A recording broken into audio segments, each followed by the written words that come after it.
I know most people that actually probably never heard of Georgia, or if you have, it's very rare. We've run into people like that.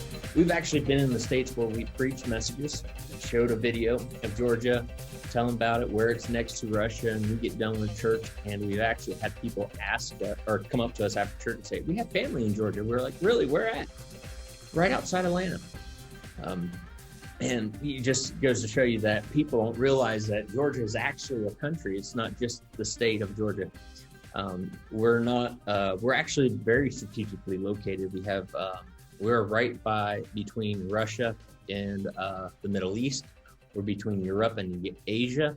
Anybody hear of the Silk Road? It actually used to go through Georgia. It was one of the main areas of transport was through here because we have the Black Sea. And right from the Black Sea goes right into Europe. And so a lot of the transporting from Asia into Europe came right through Georgia. And actually, they're even still, to this day, actually, the Silk Road is still in existence, not as much, but they are trying to reactivate it so much more that the nations of China and Europe is actually investing money into Georgia to actually enable them to use the Silk Road again through here. It's exciting what God is doing. Also, we just got appointed to Armenia. Me and my wife did, and my kids.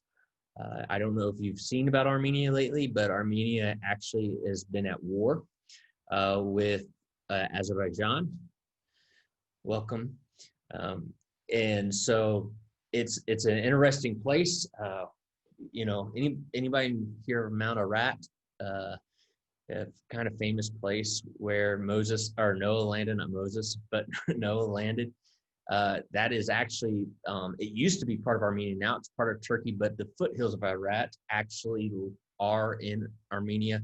Not only that, actually, Noah, where the vineyard was, where Noah, when he got off the boat and made the vineyard, they actually have the location of that, and that is in Armenia, and you're able to go see those things. Georgia is a very interesting place. 1/3 of the country of Georgia is occupied by Russia. We have parts of it being controlled up in the north and different parts. 45 minutes from me is Russian-controlled territory. I can drive down the highway, and once you get to the highway, you can actually look off on the right-hand side, and you will see Russian-controlled territory. You won't see the troops, but if you walk out there, you will be arrested or shot. One or the other. I think I prefer being arrested over being shot. Just my preference. Maybe not everybody else's, but it's exciting seeing what God's doing. Nope, and not a lot of people hear about Georgia. Actually, one of the most famous things for Georgia would be this famous man. Most everybody probably does not like him, but Joseph Stalin. Anybody ever hear that name? He was Georgian. He came out of a city called Gori, which is about an hour drive from Tbilisi, the main capital here where we live. They call him here Uncle Joe. It's their claim to fame. Some people like him, some people hate him. It's just a matter of, their preference. But Georgia is very proud heritage. The very hard life here. It's not expensive here, but what is the problem is that probably 60 to 70% of people here do not have jobs. They don't have much income. One person might work in the whole family. We have a friend of ours, they used to live, they just now were able to get another place finally. I don't know how long they've been living in this little apartment, but they had 6 people living in a 1-bedroom with a living room apartment. Mom and dad and the 2 kids stayed in the living room. Grandma and grandpa got the bedroom. The kitchen was like a little hallway. If I could explain it, had 1 or 2 cabinets, and that was it. That was their kitchen. And they lived there for many years. And they just finally got a bigger place this year. And actually, they're still not in it. They're still building it. They're supposed to move in at the end of this month, hopefully beginning of next month. But that's normal life here. Most people live in apartments like that, or homes. It's not even really apartments. They call them flats. They own them. They own this a story in a part of a story in a building, and they own that, and they all live in there. And maybe one person, that whole family will have a job supplying for 6, 7, 8 people, 3 or 4 generations, and they live off of really nothing. The average income here is 600 lari, which is less than $200 a month. So they're not rich. They don't have a lot to offer, but they are very prideful people. They are very proud of what they have. They take care of what they have. They're friendly people. They do, but the work here is still very new. I told you that Georgia is controlled by 1/3 by Russia. Over in the north part called Abkhazia, they were taken over. Our friend that I was telling you about that lives in a house where there's 1 room, 1 bedroom. She's from Abkhazia. Her and her husband, actually, they knew Russia was going to invade, and while they're invading, they were kids when this happened. That's been a few years now. The husband Gio. If you want to know their normal names, Gio is a very common name in Georgia. If you are standing in the street and it's busy, and you just yell Gio, which means George, you'll get probably about 100 people to 1,000 people to turn around and look at you. So you just call everybody Gio, it'll be fun. No, I'm kidding, don't do that. But there is a lot of people named Gio here.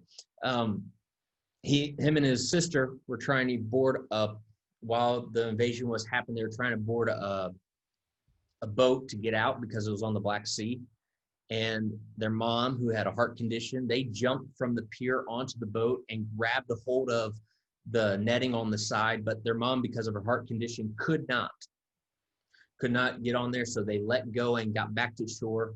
And literally, as soon as they got just far enough away, Russia blew up the ship with all the other people on it. Gio survived. Nato and Gio, his wife now, Gio's wife, she's from Abkhazia. They did not know each other then, but they knew the attack was coming, so they packed up everything they owned and was getting ready to leave. The grandmother took Nato and her sister out of the country, or out of that area, and took her to a safe distance. And that night, they literally started coming in, and so the mom and the husband, her mom and her family, grabbed the suitcase, 1 suitcase that they could grab while running out the door, ran out the door, and just ran to safety. There was people from Abkhazia to get into safety. They had to cross the mountains, and we live in the Caucasus Mountains. It's some of the most beautiful places you'll ever see.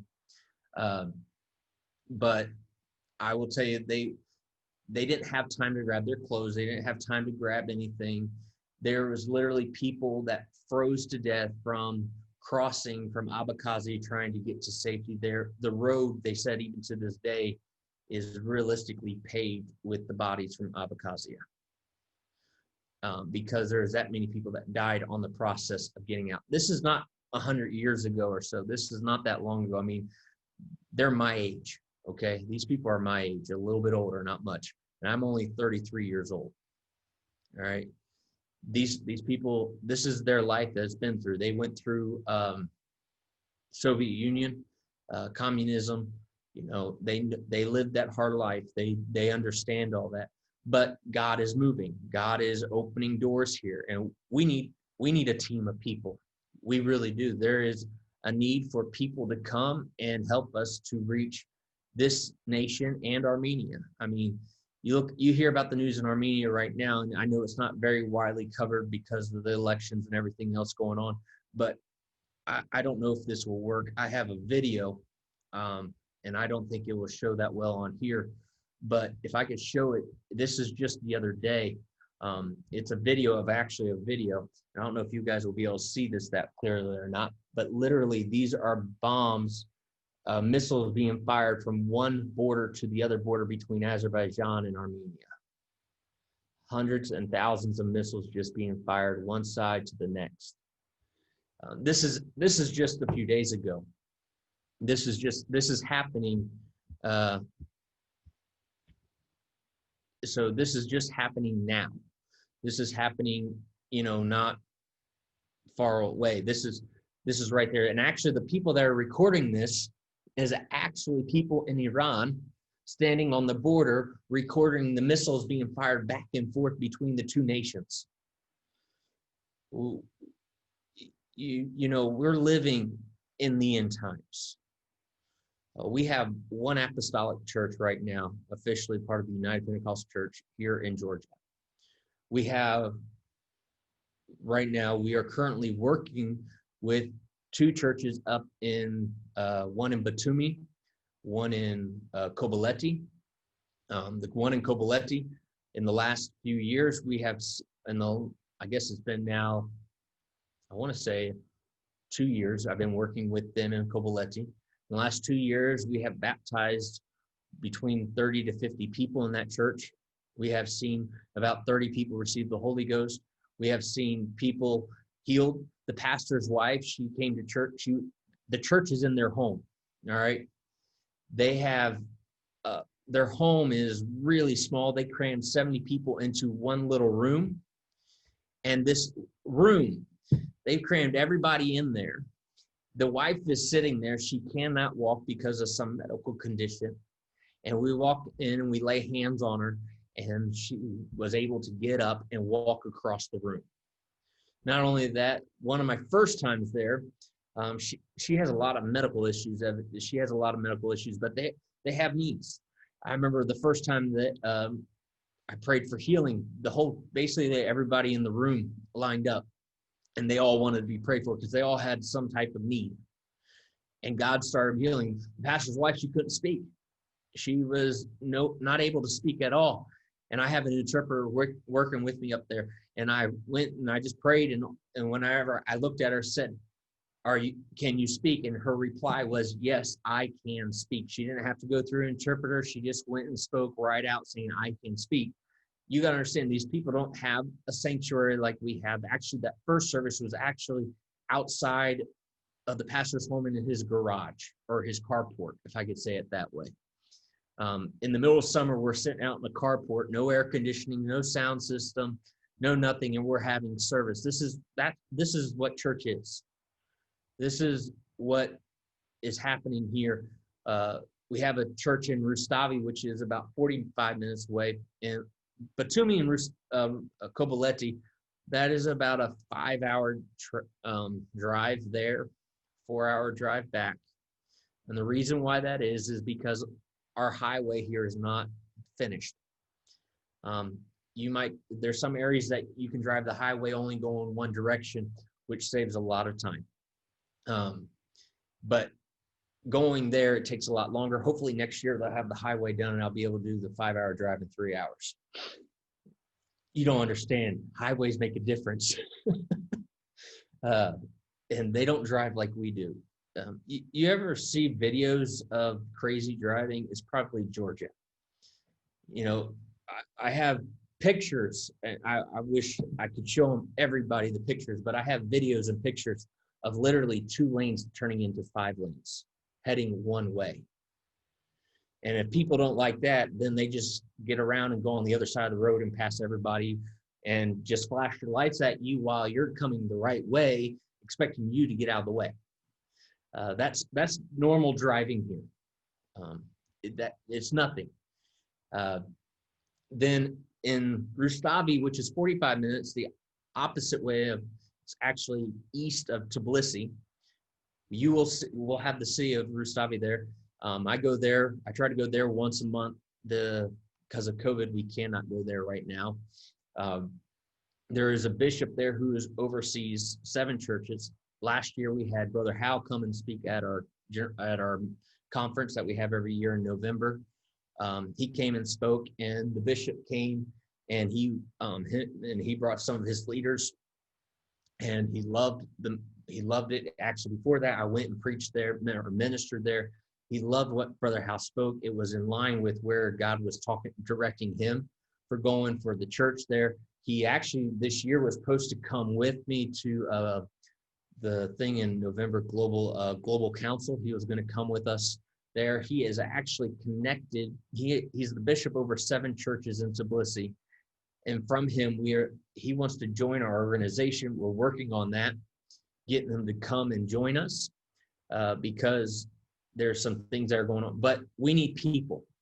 Me and my wife are the only appointed missionaries here. We are the third appointed missionaries ever that I know of that have ever been appointed here. And we have one apostolic church. The first church was started under missionary Jared and Kim Staten.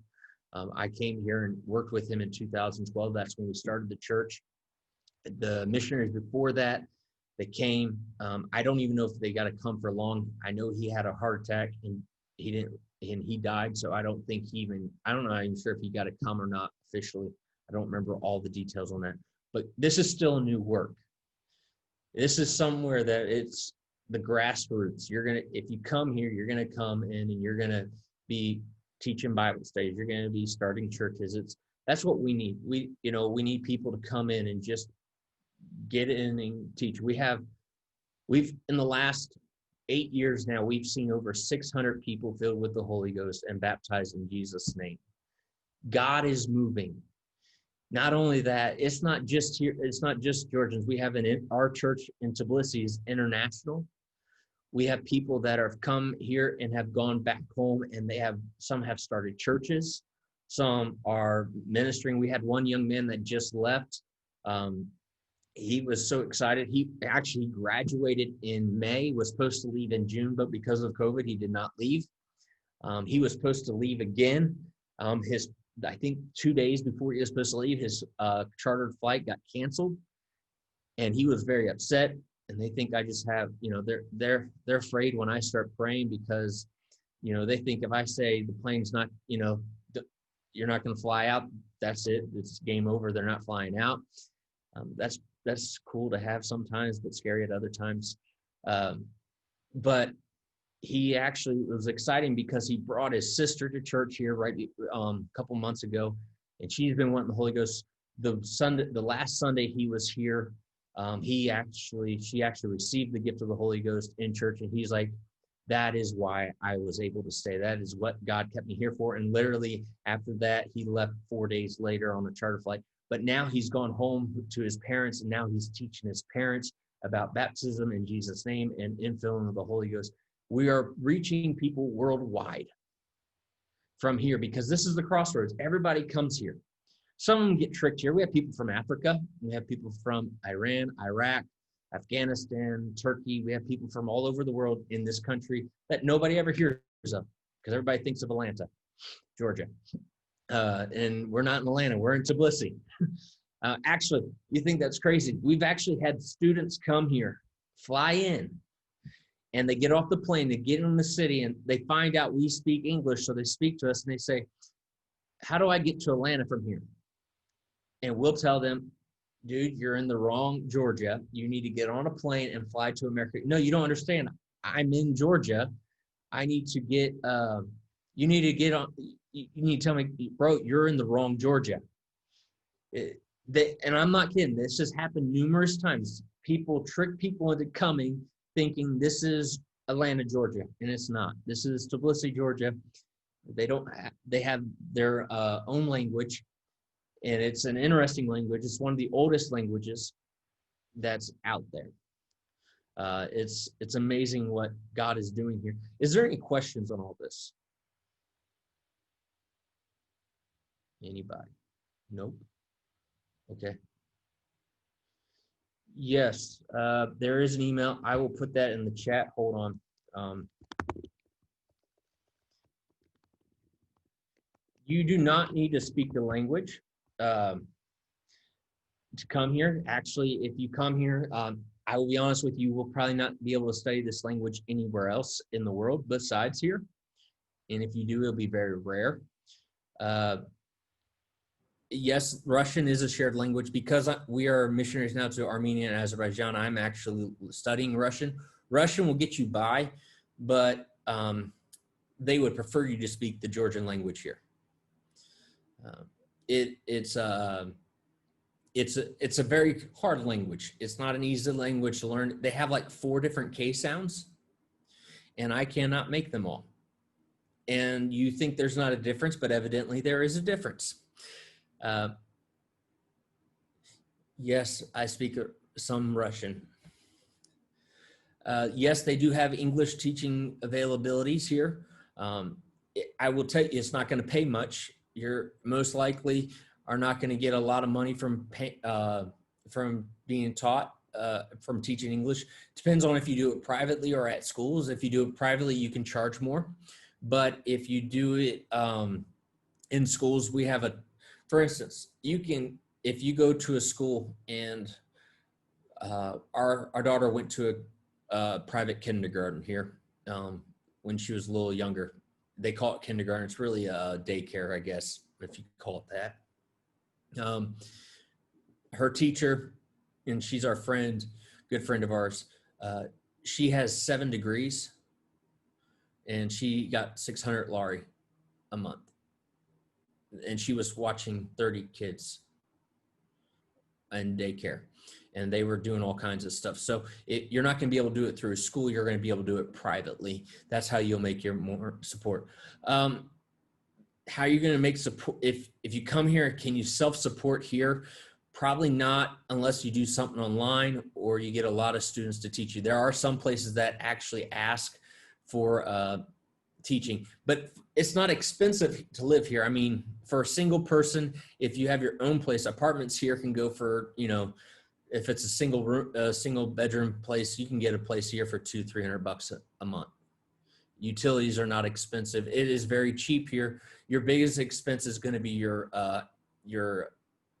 room, your housing.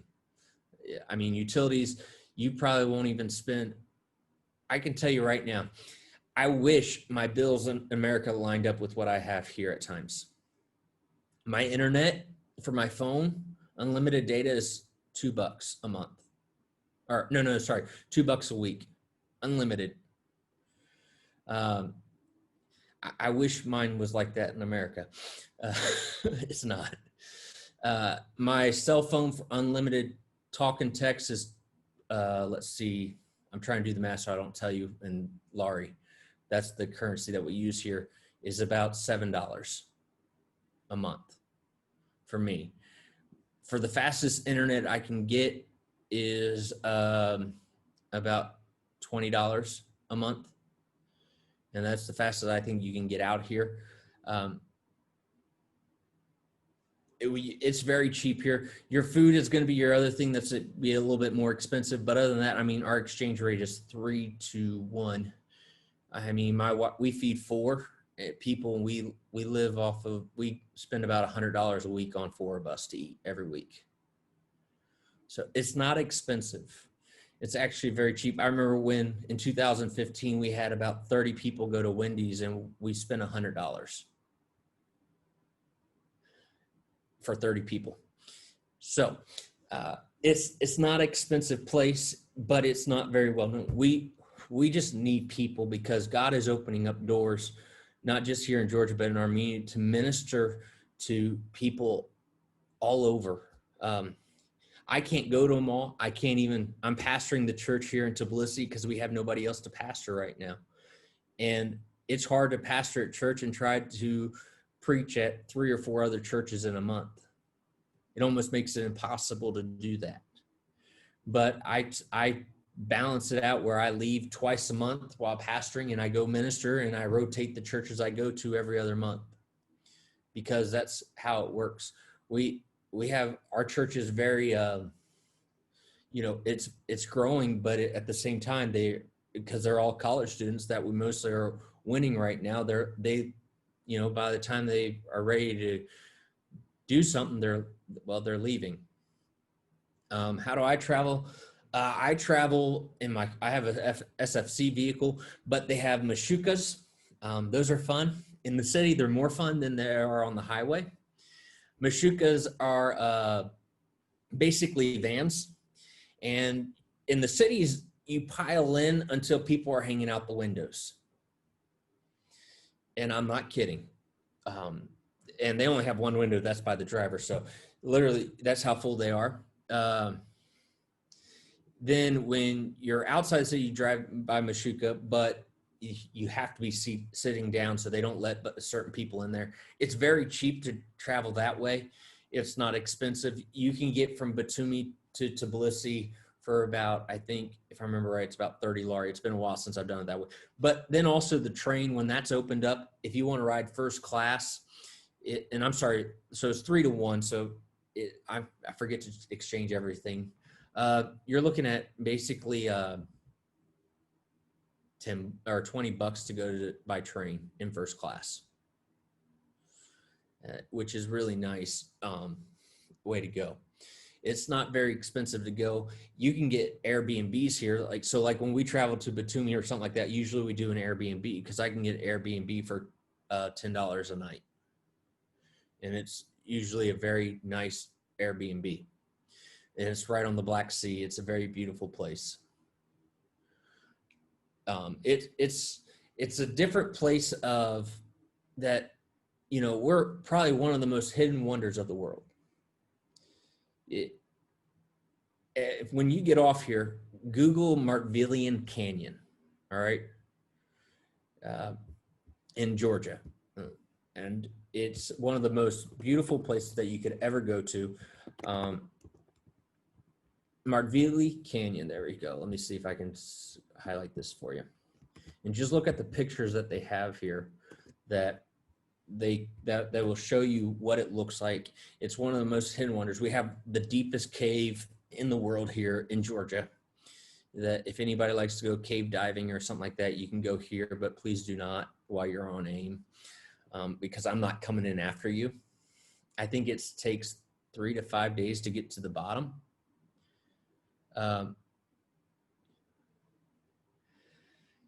But it's these people are very, very, very open people. We have our neighbors right across the street. He actually is one of them. He's probably more famous because of who he is. You gotta understand, when they grow up, they want their kids to be something. So they put them in a sport or music or dance or something like that. And they make them stick with it, because maybe their life will be better. Because if they become famous through that, they can, or one of the best at it, they might get a good job to pay for it and get their family out of poverty. It's that bad. You drive outside the city to Tbilisi, about 20 minutes, they have what they call New Gori. It's realistically, it looks, all the houses look exactly the same, and they're building them. It's where people from Abkhazia are living, because they just put them there. They're refugees in their own country. It's a very good place to go. Sorry, and I thought I sent this to everybody, but evidently I didn't somehow. Martvilian Canyon, there. So, but it's an interesting thing that what's going on there. What do we use for evangelism? Street evangelism. Go out on the street and meet somebody.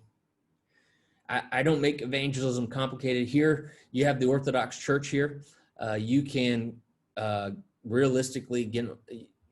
We've been threatened by the Orthodox Church on national TV here. Be killed. That was in 2012. We got threatened by the Orthodox Church. They're not in much power anymore. I don't worry about them too much, but we just go out and I meet people. I have a coffee house called Soulmate. I go there pretty much almost every day, if not every other day. And I sit there and I meet people. I meet people out on the street. It's amazing how many people you can, people ask, well, how do you meet them? I just say, well, I just go up and say, hello. That's the starter for me. Hello. I think that's the biggest thing for evangelism. If you can learn how to say hello, you can evangelize. If you can't say hello, well, we got to work on that first. But I don't make evangelism crazy, because you can't get out there. If they see you out there playing music, they're expecting, they think you want money. You're begging for money. So we don't do that. We go out and we do prayer walks, we fast, we pray, and then we go out and meet people. And I will tell you, since we've been here in 2012, we started with prayer walks and fasting. I will tell you, our first contact that we made, he introduced us to 72 people in 2 weeks. Because we didn't pray just for 10 people, we prayed for key people that would unlock doors. That guy left in 3 weeks. That's why he introduced us to 72 people in 2 weeks, because he left the country after 3 weeks. But he was baptized. He was filled with the Holy Ghost. He was the first one. And then we've met other people. There was one young man. He's no longer here. He actually became in leadership here. His name was Reuben Isaac. Reuben Isaac, I met on the metro while on the way to baptize somebody else in Jesus' name. By the way, metro, you get on, you get off anywhere you want to on the metro. It cost 20 cents. Okay. So metro is really cheap in the city of Tbilisi. And Meshuggahs are really cheap too. They're about 30 cents maybe, wherever the Meshuggahs go. It's really cheap transportation. Yes, Sister Mitchell, you might want to come to Georgia then, since it's cheaper. For real, my budget would be so blessed. Oh my word. I did a budget for a family, and for a family, it was $16,000 for the year. No way. Yes. No way. Ours are like 30,000, like 40,000 if you actually like want to eat and go where you need to go. Yeah, no. My first time here, I will tell you, I didn't do everything right, but I encourage you all to do it right. Actually, I raise found your out some funds. of the rules after I broke them. Yeah. I didn't mean to. I just did it. That's the adventure.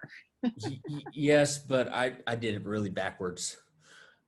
I thought because I sent in my application for AIM that I was automatically approved without ever hearing anything back. I went on a plane trip to Georgia, stayed for a year, and then when I was flying back, actually planning my trip back home 13 months after being here, I finally got an email saying, "Hey, you're approved to be an aimer." That's what When did I they mean. find out I that did you it were all here? backwards. But I came back on AIM. I did it as a family then. My first time here, I did it on $500 a month. Now, I do not recommend that because it was very tight, but God moved and God took care of everything. I lived off $500 a month. It's not expensive here to live at all. And so realistically, you know, you ask, what would you be doing here? One, you'd be teaching Bible studies. Two, we have a Bible school here in the last 2 years that we started up that we've had, I think, either 19 or 18 graduate in the last 2 years from. We're looking at starting more churches. We have 2 church plants that we were starting this year, but COVID kind of stopped that a little bit because of locations. It's crazy, but God is moving. God is working. See ya, Sister Hackenberg, Brooke. But it's amazing how much you learn when, you know, you're doing things. So Reuben Isaac, when we were driving, when I was back to Reuben Isaac, when I was going from Gildani, which is one side of Tbilisi, to Sabartalo, where the missionary lived. I lived in Gildani. He lived in Sabartalo. It takes an hour by metro because the metro goes all the way down. You have to get off and then come back all the way. So you have to go around. But it takes about 15 minutes by taxi. And when somebody tells me they want to get baptized, I want to take a taxi because it's faster. And I don't want to ever give them the chance to back out. But when I wanted to do it, I felt no. So I didn't. And then I was like, well, I'll take Meshuggah because Meshuggah's faster. And I felt no. So I got on the metro with him. And while I was on the metro coming to Sabartalo, I was talking to some young people, and they were not interested. So I looked over and I saw another young man. He was there. His name was Reuben Isaac. And I met him and I talked to him. And I just left the other group and I started talking to him. I just said hello, sat down beside him. And we just started talking. And we're coming up to our stop. And I said, well, I got to go. But how about me and you go get Ronnie's Pizza? Now, Ronnie's Pizza is realistically, at that time, was the only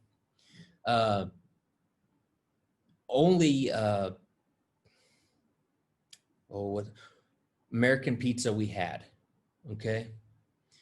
We didn't have Domino's or Pizza Hut or anything like that. And we still don't have Starbucks if you guys are like, can't live without Starbucks. But we don't have We'll that. pray for revival. I prayed for that for Tristina, and the Lord sent Starbucks to Portugal. So we'll just pray that revival. We have soulmate. I'm good. So I said, why don't we meet at Ronnie's Pizza? And he's like, I said, but I gotta go baptize him. We meet at Ronnie's Pizza in about 45 minutes. He said, how about I just go with you? I said, okay.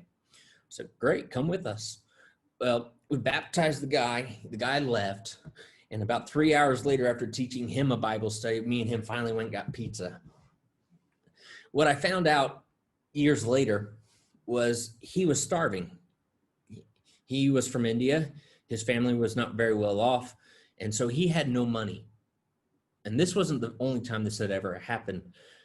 There was one time it was so bad, him and his roommates were so hungry, they caught a pigeon on their balcony and actually killed it and ate it. That's how bad it was at times. So just to let you know how some of those things go. But he came. He was our first Indian contact that we had, and since then he had opened the door to the Indian community in Georgia.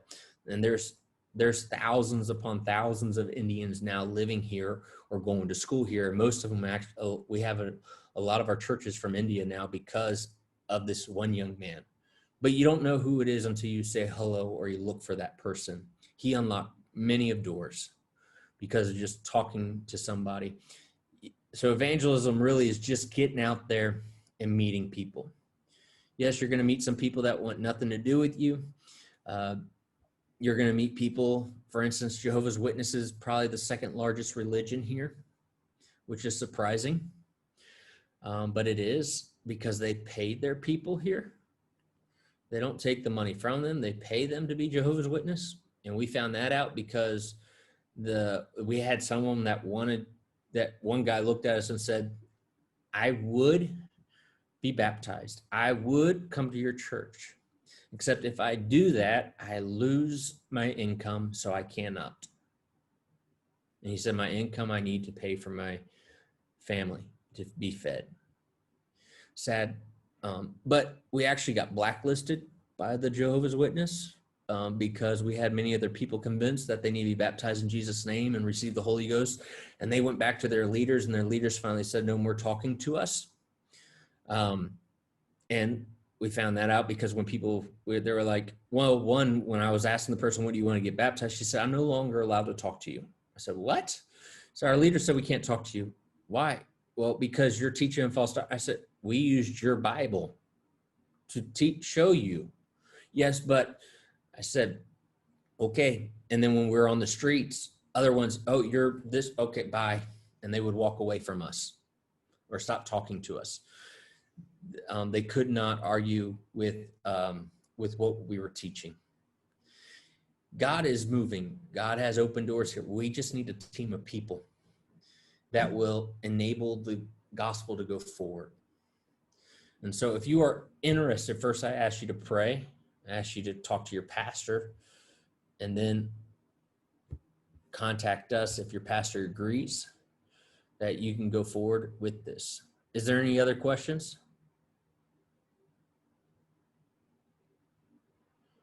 That's awesome, Sister Allison. Yeah, we'll believe for that for you guys. That's it. I don't even know if they have a building here. They do have buildings, and then with COVID, a lot of them are hurting financially. And so if it's cheap in Georgia, we'll pray the Lord blesses you guys. Some miracle buildings. Housing is cheap. Rent is not bad, but rental for buildings is horrible. Like, for instance, we are renting a hall right now, which we've been using every other Sunday or twice. I do not have Yahoo. Please contact me at this email I'm sending out. Hold on. Why is this trying to do this way?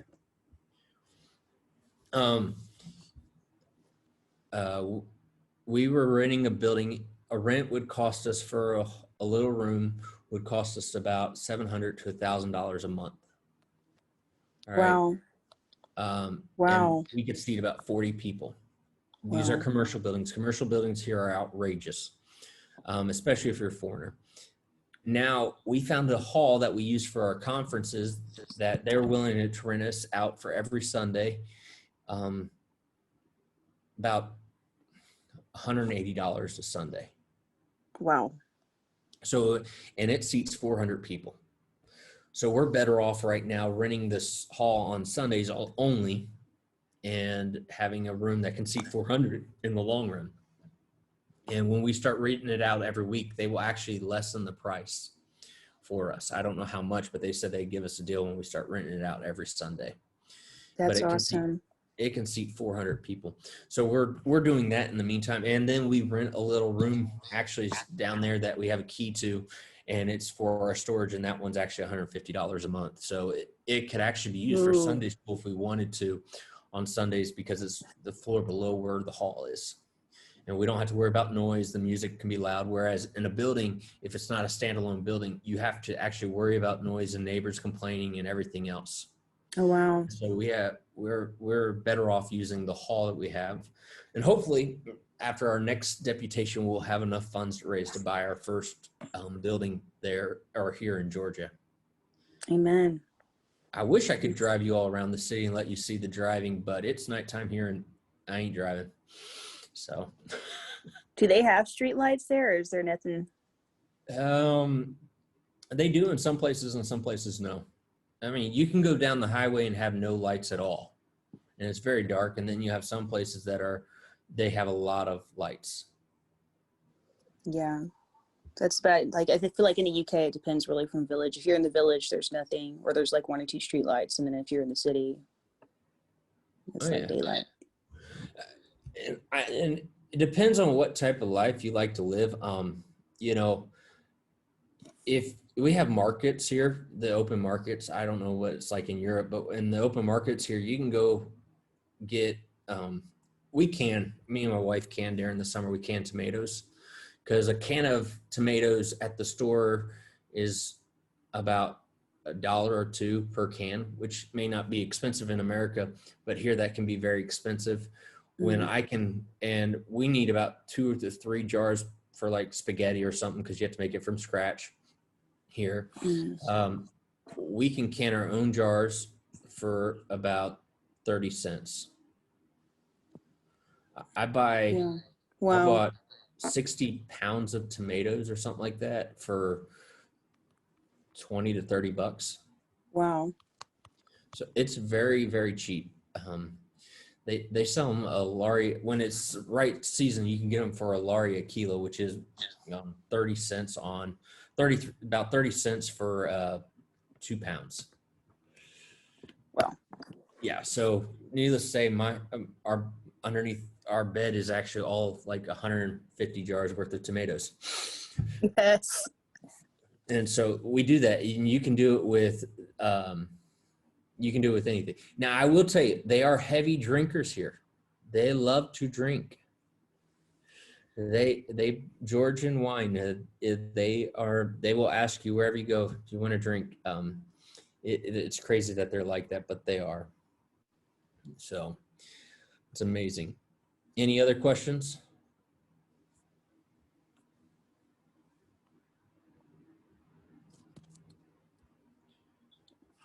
No.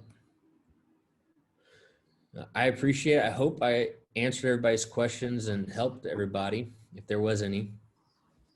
It was exciting hearing about all of that, the street ministry and Bible studies and all that. Yes. I will tell you who my pastor is. My pastor growing up was Gerald Staten. So he kind of engraved that in me, teaching Bible studies and street evangelism. Amen. That's how I went forward in Malaysia, ministering to a lot of Middle Easterners. Are you still in Malaysia? No, I've been in the States for a number of years, but looking to get back over there.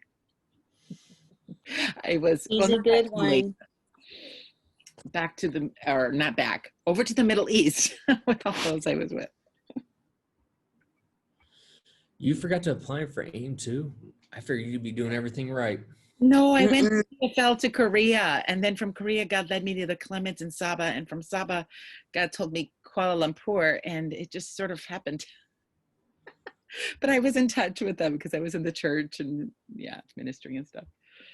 Uh, So so yeah, how many of you all, and besides the ones that are currently on AIM or somewhere, who here is actually wanting to do AIM? I do in the right place.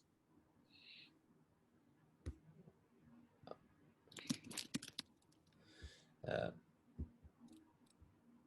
that because I will tell you, AIM was one of the best things I ever did in my life. Mm. It really was.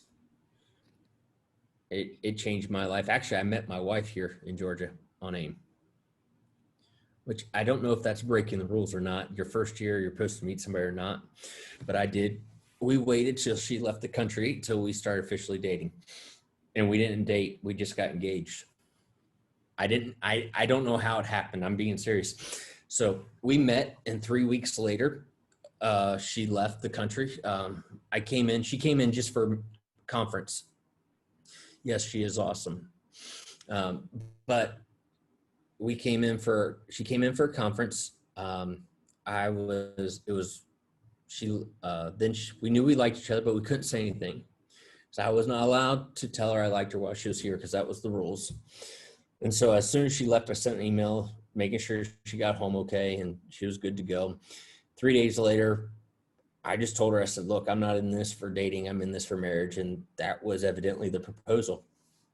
And I think 10 months later, something like 9-10 months later, we were married. I didn't even ask her parents yet. Her dad, I didn't ask her dad to marry her until after she had already bought the wedding dress. And he went shopping with her. And I was like, actually, Jared, the former missionary, was like, bro, have you asked her dad? I said, I haven't even talked to her dad. I've never even said hello to her dad, I don't think. And he's like, don't you think you need to talk to her dad? I'm like, he went with her, so I'm guessing he's approving. So I actually met them in person 3 weeks before we got married. I flew home. Well, no, 2 weeks before we got married, I met them. I flew home 3 weeks before we got married. And I flew home. I had to hurry up and go get fitted for a suit and my wife had already picked out the suit design, so thank God for that.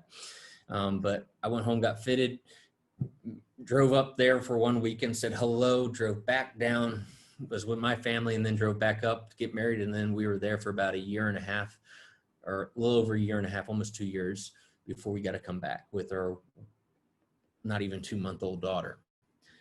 Evidently, we don't. We were trying to get back, and we stayed there till after she was born, and then we came back. It was fun. Any other questions?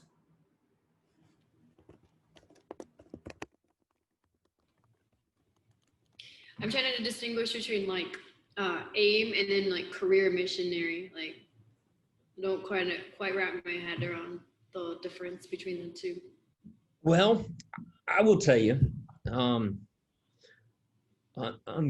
under missionary, you probably do more paperwork than when I do more paperwork now than I've ever done when I was on AIM. But it also depends on what country you're in. You know, if you're in a country like here where it's new work, you're going to be doing a lot of things where it's just that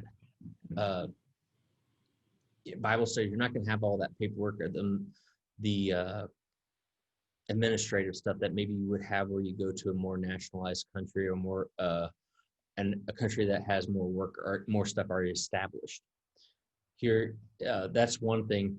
But like I said, it all depends on where you go is really what the difference on AIM is going to be.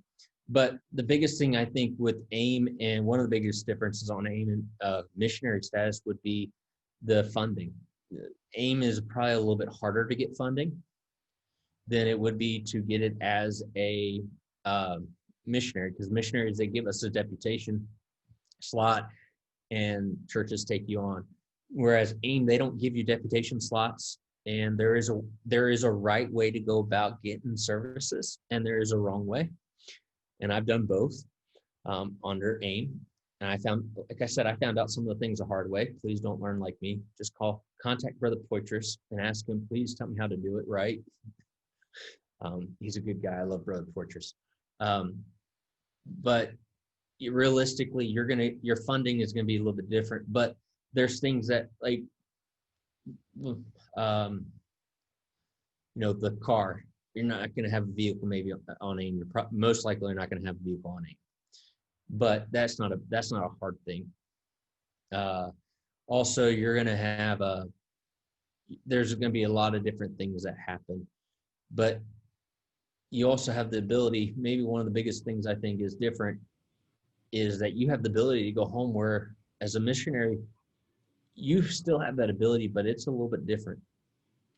Oh, sorry, if I could clarify, I saw something on the global missions. It was like a go trip where you can go. I saw like they had like short-term positions, like 3 months or 10 months, and they had like career options, like that. I don't know.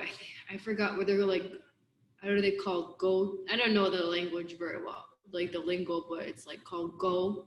Where they're like The Go Center? Yeah, the go. Thank you.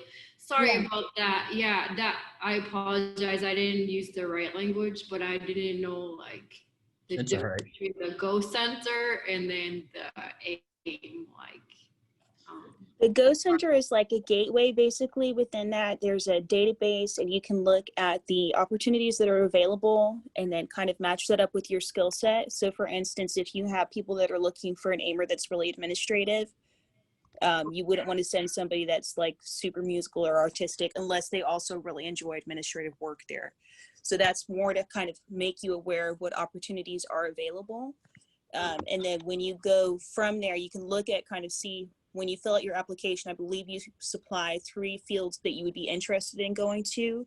So kind of pick like your top 3 after you pray and you feel like these would be places you might want to go. And they may send you to one of those 3, or they may send you somewhere else. They might realize like, wait a minute, you have a skill in teaching or in a language area, and we really need someone to go to that place right now. And that sometimes that's how those decisions are made. Obviously, believe that God is working in all of that. And so the Go Center is really more about making you aware of what opportunities are there. And also missionaries can put up, like the temples, I'm sure, have a post on there about opportunities that they have available on there. So, because sometimes we need help and then people don't know that we need help. So they're like, oh, I've always wanted to go to Armenia, but they didn't know how would they impact Armenia. And they Even can though do it's on the Go Center, you really got to promote it, because not everybody Yeah. even goes to the Go Center. I never even knew there was a Go Center or anything like that for AIM or anything. I just went. Like I said, I did things wrong. But the difference is the length of time. You get it as an aimer, you get to choose, do you want to go for 3 months as Right. an aimer? Now, that doesn't mean you can't go on a missions trip shorter than that, but if you're really wanting to go be an aimer and help a missionary out, the longest they will allow you to go officially at one time is a year. Now, that does not mean you have to go home after a year. That just means that they will only approve you for once a year at a time. And then while you're there, if your pastor says you can stay longer, if you decide you want to stay longer and the missionary agrees that you're doing a great job and you want to stay longer, all you have to do is put a request in at headquarters saying, hey, I want to extend my time here in Georgia on AIM, and they will, if everybody agrees to it, headquarters agree to it, they'll say, okay, here you go, as long as your budget's there. You can even get PINs while you're on AIM. You don't have to just raise your own money and have cash on hand.